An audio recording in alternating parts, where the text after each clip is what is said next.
जय हिंद बच्चों, स्वागत है आपका बाबा गणित वाला चैनल पर। और बच्चों, आज से हम हिंदी मीडियम्स के लिए हम पेन पेपर पे पढ़ेंगे, ठीक है बच्चों। ताकि थोड़ा समय की व्यस्तता के कारण मैं आप लोगों के लिए पेन पेपर पे वीडियो बना रहा हूँ। बाकी कंसेप्ट और आपको एक एक चीज़ें ऐसी बताऊंगा बच्चों, ताकि आपको पेपर में बहुत ही आसानी हो सके, ठीक है बच्चों। तो स्वागत है एक बार फिर से। और हम करने जा रहे हैं बच्चों गणित कक्षा 8वीं का अभ्यास प्रश्न पत्र सेट 1 का हल, जिसमें बच्चों हम क्या करेंगे कि कंप्लीट सॉल्यूशन के साथ में और एक्सप्लेनेशन के साथ में जो बेसिक्स होते हैं वो आपको बताया जाएगा बच्चों। तो आओ स्टार्ट करते हैं। और आपके स्क्रीन पर भी क्वेश्चंस आपको दिखेगा। तो सबसे पहला प्रश्न देखिए बच्चों कि 2/3 की समतुल्य परिमेय संख्या, आपको स्क्रीन पे दिख रहा होगा। 2/3 की समतुल्य समतुल्य परिमेय संख्या। तो बच्चों सबसे पहले समझो कि समतुल्य का मतलब क्या होता है। समतुल्य का मतलब होता है बराबर, है ना, या फिर हम कैसे हैं उसके जैसा, ठीक है। अब इसका क्या मतलब होता है, जैसे उदाहरण के तौर पर अगर मैं मानूं बच्चों कि परिमेय संख्या किसको कहते हैं, तो परिमेय संख्या हमें पता है कि जिसको P/Q के रूप में लिख सकते हैं वो परिमेय संख्या होती है, जिसमें ऊपर वाला होता है हर और जो नीचे वाला Q है ये वो सॉरी ऊपर वाला होता है ये अंश होता है और नीचे वाला होता है इसको कहते हैं हम हर। अब मैंने लिखा कि 2/4, तो 2/4 मेरे पास क्या है बच्चों, परिमेय संख्या है। तो अगर मैं इसके समतुल्य लिखूंगा तो मुझे क्या करना पड़ेगा, 2/4 में मैं किसी भी नंबर का मल्टीप्लाई कर दूं। जैसे मैंने 3 का मल्टीप्लाई कर दिया तो 2 तिया तो 6 हो जाएगा और हो जाएगा 4 तिरी 12। तो 6/12 भी किसके जैसा है, हमारे 2/4 जैसा है। कैसे है कि अगर मैं इसको 3 से डिवाइड कर दूंगा तो 3 दूनी 6 और 3 चौक 12।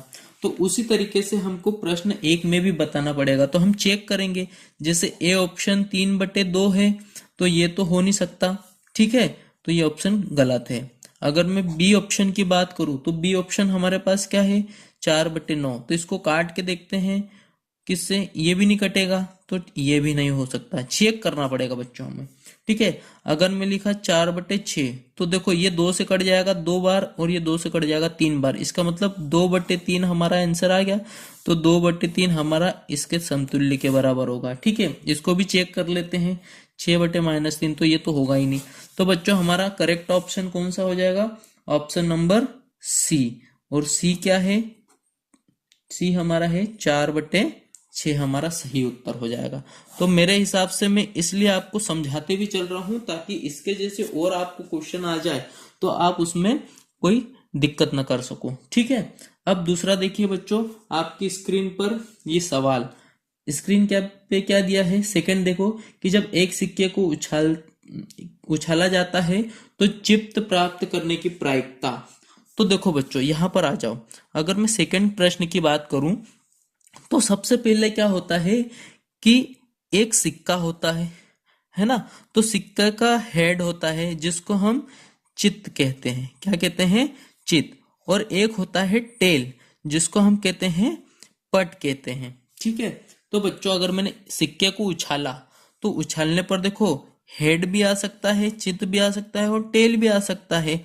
तो ठीक है, टोटल कितने हैं बच्चों, तो टोटल है 2 ऑप्शन, 2 आ सकते हैं ना, हेड भी आ सकता है और टेल भी आ सकता है। तो यहां पर क्या लिखेंगे कि हमारे पास चित्त आने की प्रायिकता कितनी हो जाएगी, 1/2 हो जाएगी। तो बच्चों यहाँ पर करेक्ट ऑप्शन क्या हो जाएगा, ऑप्शन नंबर बी। तो बी क्या हो जाएगा, 1/2 हमारा प्रायिकता हो जाएगा, ठीक है बच्चों। अब आते हैं अगले लेक्चर, अगले प्रश्न की ओर। तो हमारा तीसरा प्रश्न क्या पूछ रहा है कि 12 का वर्ग क्या है, ठीक है बच्चों। तो 12 का वर्ग कितना होता है बेटा, 144 होता है, ठीक है। और इसका मतलब क्या होता है, देखो किसी के भी वर्ग का मतलब होता है कि वो आपस में 2 बार गुणा हो, ठीक है। जैसे मान लो कि 2 है तो 2 बार गुणा हो रहा है तो इसको लिख सकता हूँ 2 की घात 2। जैसे 12 है तो 12 गुणित 12 हो रहा है, तो इसको लिख सकता हूँ 12 की घात 2। तो 12 12 को गुणा करेंगे तो कितना आएगा 144। तो इसका मतलब क्या है कि 12 का वर्ग कितना होगा बेटा 144। तो यहाँ पर ऑप्शन नंबर डी हमारा करेक्ट हो जाएगा 144। ठीक है, मेरे हिसाब से आपको ये चीजें समझ में आ रही होगी। ठीक, अब अगला करते हैं क्वेश्चन। क्वेश्चन नंबर 4 आपकी स्क्रीन पे वापस से आया है। देखो कि एक आयत की लंबाई, आयत किसको कहते हैं बच्चों, ध्यान से सुनो।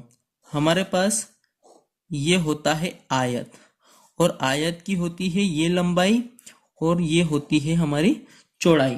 ठीक है, तो आयत की लंबाई उसने दिया है 4xy है, और चौड़ाई कितनी है 6y का वर्ग है। तो इसका निकालना है क्षेत्रफल। तो बच्चों हमें पता है कि आयत का जो क्षेत्रफल होता है वो किसके बराबर होता है, वो बराबर होता है लंबाई गुणित चौड़ाई के बराबर होता है। किसके बराबर होता है बच्चों, लंबाई गुणित चौड़ाई। तो लंबाई कितनी है 4xy गुणित वो चौड़ाई कितनी है 6y का वर्ग। अब देखो अंक से अंक को गुणा करेंगे तो 6 चौका 24, x तो कोई है नहीं तो x, देखो y की घात 1 और ये y की घात 2, तो y की घात हो जाएगी 3। तो हमारा सही उत्तर क्या आ जाएगा 24x y की घात 3। तो कहाँ पर है, ऑप्शन नंबर सी है 24x y की घात 3। ठीक है, मेरे हिसाब से बच्चों आपको समझ में ये चीजें आ रही होगी। ठीक, अब हम करने जा रहे हैं इसका अगला क्वेश्चन। ठीक है, देखो हमें क्वेश्चन नंबर 5 में क्या दिया हुआ है कि 8x धन 8 बटे में 8, इसको करना है सरल रूप। ठीक है, देखो यार बच्चों, सरल रूप का मतलब होता है इसको काट पीट के छोटा करना है। तो देखो अगर मैं ऊपर बात करूं तो 8 और 8 कॉमन आ जाएगा, उभयनिष्ठ आ जाएगा बाहर। तो 8 कॉमन ले लेंगे, नीचे वो अंदर बचेगा x धन 8, और नीचे क्या होगा 8 बचेगा। तो 8 से 8 कट जाएगा, तो हमारे पास क्या बचेगा x धन 1। तो इसका मतलब हमारा 5वें क्वेश्चन का सही उत्तर क्या आ जाएगा x प्लस 1, जो कौन सा है ऑप्शन नंबर ए करेक्ट है, x प्लस 1। तो मेरे हिसाब से बच्चों आपको ये चीजें समझ में आ गई होगी। अब हम चलते हैं रिक्त स्थान की पूर्ति करेंगे। किसकी पूर्ति करेंगे बच्चों, रिक्त स्थान की पूर्ति करेंगे। ठीक, देखो अब आपके पास, अब हम करने जा रहे हैं रिक्त स्थान की पूर्ति। ठीक, तो देखो सबसे पहले आपकी स्क्रीन पे देखो क्वेश्चन, प्रश्न 6। ठीक है, अब देखते हैं रिक्त स्थान की पूर्ति में क्या है। सबसे पहला समीकरण, देखो हमको समीकरण दिया है। कौन सा समीकरण दिया है, समीकरण है 3x बराबर 2x प्लस 18। अब बच्चों ध्यान से सुनो, समीकरण होता क्या है। समीकरण उसको कहते हैं, समीकरण एक तरीके से कथन होता है। क्या होता है बच्चों, कथन होता है, जिसमें बराबर के दाईं साइड और बाईं साइड, ठीक है, मतलब कि ये कौन सी है, ये दाईं साइड है, मतलब राइट हैंड साइड, और इसकी होती है लेफ्ट हैंड साइड। तब इसको क्या करना है बच्चों, हल करना है। तो हल करने के लिए क्या करेंगे, जो 3x है और ये 2x प्लस 18 है, तो ये जो पोर्शन है हम इधर के साइड लाएंगे, लेफ्ट साइड, उल्टी साइड। तो x माइनस 2x जब इधर लेफ्ट साइड लेके आएंगे तो माइनस हो जाएगा, और यहाँ पर हो जाएगा 18। ये x बराबर कितना आ जाएगा 18 आ जाएगा। तो हमारा छठे के रिक्त स्थान में क्या आ जाएगा, हमारे छठे के रिक्त स्थान में आ जाएगा 18। ठीक, अब हम देखते हैं प्रश्न 7। ठीक है, अब प्रश्न 7 के रिक्त स्थान में क्या आएंगे देखते हैं। देखो एक सिक्के को उछालने पर पट आने की प्रायिकता, तो बच्चों मैंने अभी जस्ट आपको बताई थी। अगर मैं एक सिक्के को, है ना, एक सिक्के को उछालता हूं, तो मैं आपको एक बात ही बता देता हूं, उछालता हूं तो सुनो, या तो चित्त आएगा या फिर हमारे पास पट आएगा। ठीक है, तो भाई टोटल उछालने पर कितने आ सकते हैं? 2 आ सकते हैं, या तो चित आएगा या पट आएगा। पर उछालने के बाद तो या तो चित या पट किसी एक को आना है। तो चित आने की प्रायिकता याद रखना तुम, प्रायिकता 1/2 होगी और पट आने की प्रायिकता भी 1/2 होगी। ठीक है, तो इसका करेक्ट आंसर हो जाएगा, कौन सा वाला सही उत्तर हो जाएगा बच्चों? हमारा 1/2। तो 1/2 हमारा क्या हो जाएगा? सही उत्तर हो जाएगा। और बच्चों अगर वीडियो अच्छा लग रहा हो तो लाइक शेयर सब्सक्राइब जरूर करें बच्चों।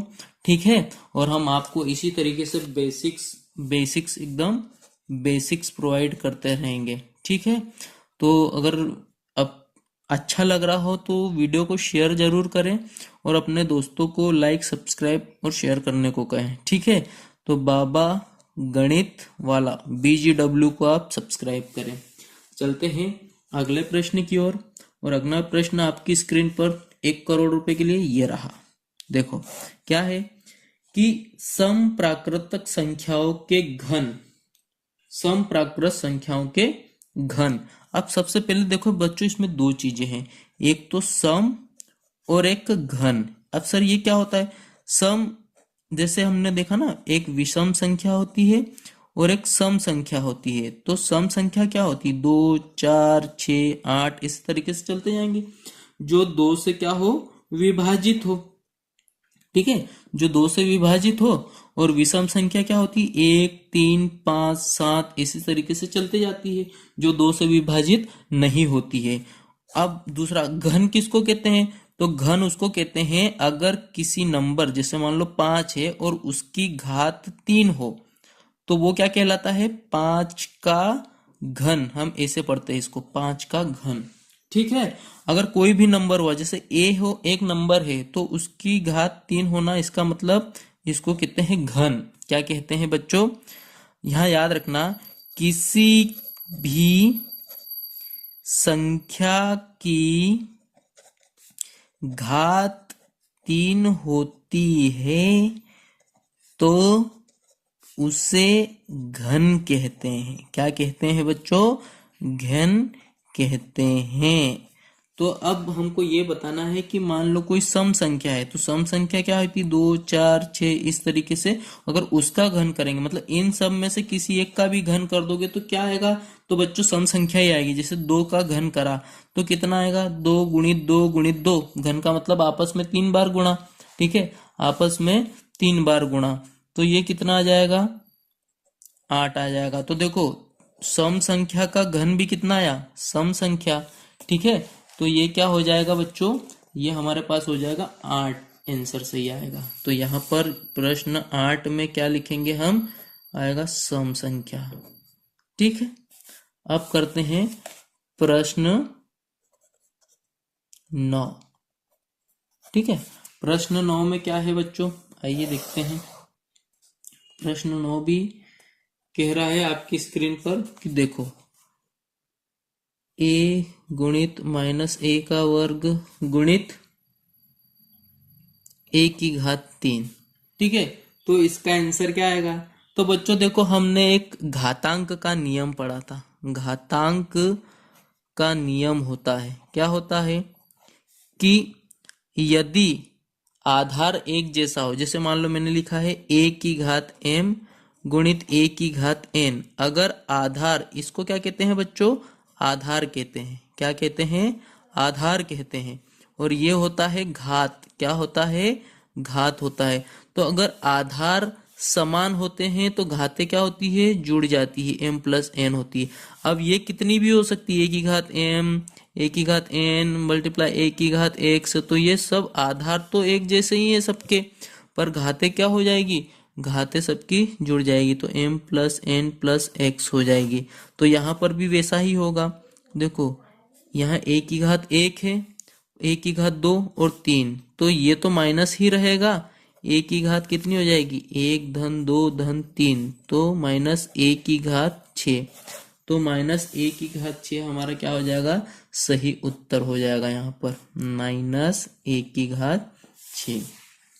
ठीक है बच्चों, मेरे हिसाब से आपको ये चीजें अच्छे से समझ में आ रही होगी। अब करते हैं हम इसका प्रश्न 10। तो प्रश्न 10 का सॉल्यूशन कैसे देखेंगे? अगर मैंने क्या करा है कि 28 x की घात 4 डिवाइडेड बाय या भागित 56x, तो बच्चों इसका हमको रिक्त स्थान बताना है। तो एक चीज बेटा फॉर्मूला आप याद रखना कि अगर मैं क्या करता था, a को डिवाइड करता था b को, इसका मतलब मैं इसको ऐसे भी लिख सकता हूँ ना, a बटे b, ऐसा लिख सकता हूँ ना। तो देखो 28 x की घात 4 बटे में 56x, तो देखो यहां से तो x की घात 1, तो ये x की घात तो 3 ही बचेगा, और 28 एकम 28 और 28 दूनी 56, तो 1/2 और x की घात 3, तो यहाँ पर क्या आ जाएगा, और इसको हम ऐसे लिख सकते हैं x की घात 3/2। तो करेक्ट आंसर क्या हो जाएगा प्रश्न 10 का? प्रश्न 10 का करेक्ट हो जाएगा x की घात 3/2। ठीक है बच्चों, मेरे हिसाब से आपको ये चीजें समझ में आ गई। अब करते हैं हम प्रश्न उत्तर।